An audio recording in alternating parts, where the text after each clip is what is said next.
Assalamualaikum warahmatullahi wabarakatuh. Kembali lagi di channel Cinarita Nusantara. Kali ini saya akan menceritakan tentang sejarah desa Danawinangun di situs blog Pengampon ya teman-teman. Saksikan terus kisahnya di channel YouTube saya di Cinarita Nusantara. Selamat menyaksikan. Assalamualaikum warahmatullahi wabarakatuh. Kembali lagi di channel Cinarita Nusantara. Kali ini saya akan menceritakan tentang sejarah desa Danawinangun. Asal muasal desa Danawinangun Pengampon, sejarahnya Nyimas Endang Gaulis. Yuk ikutin kisah dan ceritanya. Pantau terus di channel Cinarita Nusantara.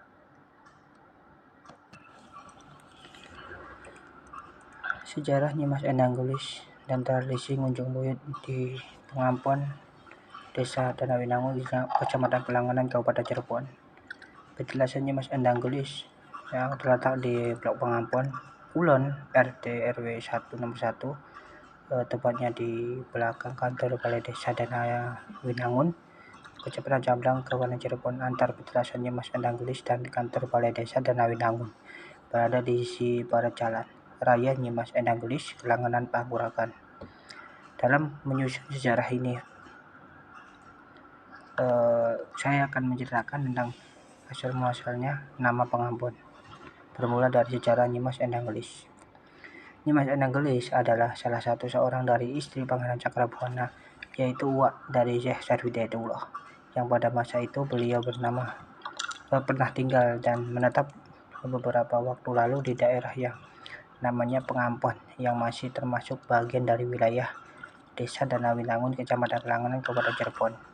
Beliau, Nyimas Endang Gaulis, pernah pula membangun sebuah surau di daerah yang bernama Pengampon dan Tegalan, dan beliau juga menjadi legenda di beberapa daerah yang disebut daerah Lepak Sor, Pandian, dan Karanganyar, yang sekarang termasuk ke dalam wilayah Kecamatan Jamblang, yaitu setelah dari hasil pemekaran Kecamatan Kelangenan.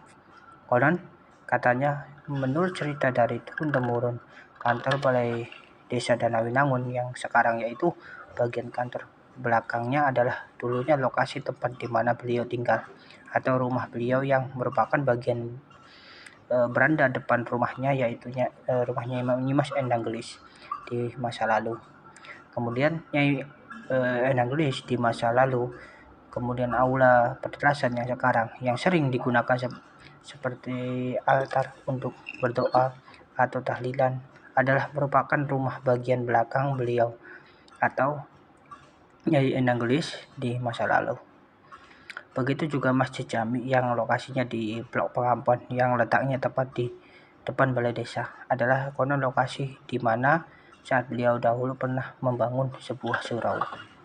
Beliau wafat dan menurut kabar legenda yang masyhur, dikebumikan di daerah Klandon sebelah timur, yang terletak di tidak jauh dari kuburan suaminya, yaitu Pangeran Cakrabuana, yang ada di situs Talun, Cirebon Girang.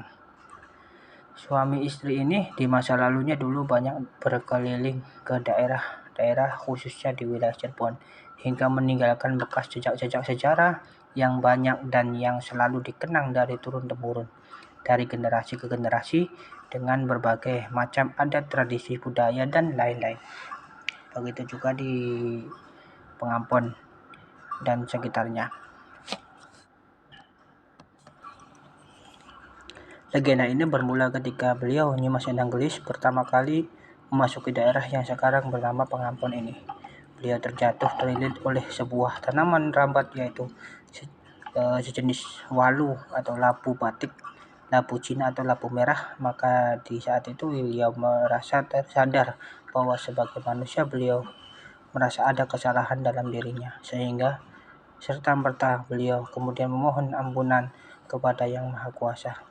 Setelah itu beliau terpikir seketika mengucap bahwa daerah ini dan sekitarnya akan dinamai Pengampon, Tanah Pengampon atau Tanah Pengampunan. Jadi nama daerah Pengampon berasal dari sebuah peristiwa tentang sejarah seorang tokoh besar di masa lalu, yaitu Nyimas Endang Gaulis, yang memberi nama daerah Pengampon berasal dari kata pengampunan. Hingga kini dan saat ini nama tokoh besar Nyimas Endang Gelis ini oleh pemerintah daerah sudah dijadikan sebagai nama jalan, yaitu Jalan Raya Nyimas Endang Gelis Klangenan. Hingga kisah legenda tokoh ini diceritakan oleh generasi sesudahnya dari turun menurun. Nama Pengampon ada keterkaitan dan tak lepas dari nama Ampuh. Ampuh adalah tanah yang diolah secara khusus dan dapat dimakan. Asal muasal pembuatan ampuh bermula dari legenda Nyimas Endang Gelis. Selayang pandang tentang asal-usul ampuh. Ampuh adalah sebuah benda yang dibuat dari tanah halus yang dalam pembuatan melalui beberapa proses tertentu untuk pelengkap sesajen di masa lalu hingga kini pun masih ada sampai saat ini. Maka selanjutnya kita kembali ke sejarah masa lalu ketika di kemudian hari setelah daerah yang bernama Pengampon ini semakin banyak penduduk yang datang dan menetap, peristiwa cerita kisah tentang terjatuhnya Nyimas Endang Gelis dengan melakukan permohonan ampunan kepada Yang Maha Kuasa ini dikenang dan dilestarikan oleh masyarakat pada masa itu dengan cara membuat ampuh sebagai bentuk simbol pengampunan kepada Yang Maha Kuasa. Ini mungkin termasuk bagian dan cara masyarakat mengenang dan menjaga agar cerita itu tetap lestari. Lalu masyarakat generasi pertama setelah era Nyimas Endang Gelis, masyarakat dulu meyakini dan selalu membuat ampuh itu dari tanah di tempat di mana lokasi diyakini pada saat beliau terjatuh dan terlilit oleh tanaman labuh atau waluh pada waktu itu. Namun pada perkembangan zaman selanjutnya, ampuh yang dulunya dibuat khusus dari tanah asli Pengampon secara umum, kini membuat ampuh dibuat bahannya dari tanah yang diambil dari mana saja dan di daerah manapun. Tetapi ada beberapa versi lainnya tentang cerita ampuh.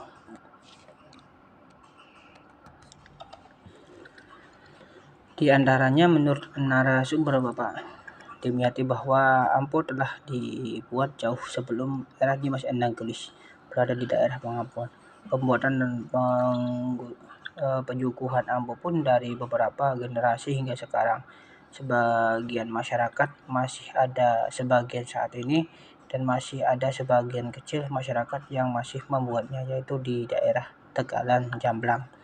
Dan dalam hal pandangan pun masih ada sebagian masyarakat yang masih meyakini dan tidak mau memakan buah sejenis walu atau labu karena dianggap sebagai penghormatan kepada beliau karena pohon walu adalah penyebab beliau terjatuh. Pandangan yang lain yang diyakini sebagian masyarakat Pengampon yaitu untuk tidak memakan kerupuk kulit dari kerbau karena dahulu beliau Nyimas Endang Gelis mempunyai peliharaan seekor hewan kesayangannya yaitu kerbau.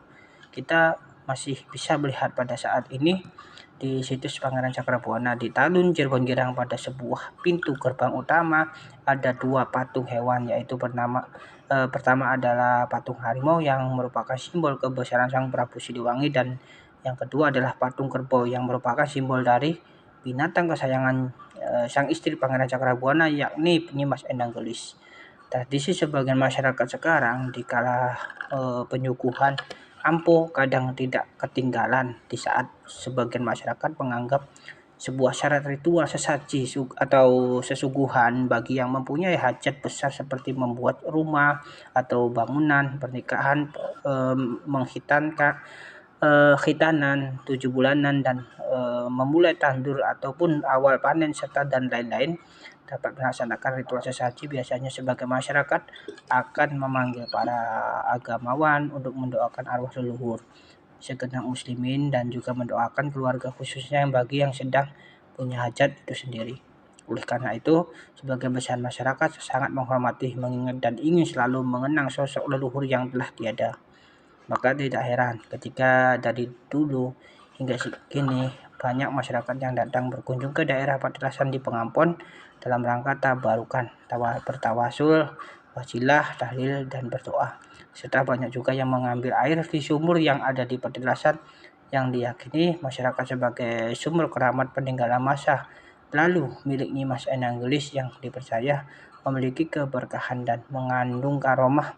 Maka dari generasi-generasi di area itu dibangunlah sebuah tempat yang mirip sebuah rumah.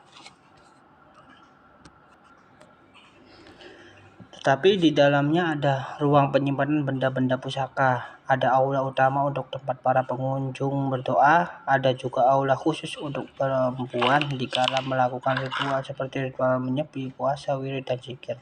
Juga dibuat ada aula tempat sholat dan lain-lain yang kesemuanya adalah untuk melengkapi kebutuhan masyarakat dikala tamu berkunjung.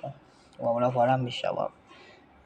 Sekian cerita saya tentang sejarah desa Danawinangun, Blok Pengampon yang ada di Kecamatan Kelangenan ya teman-teman,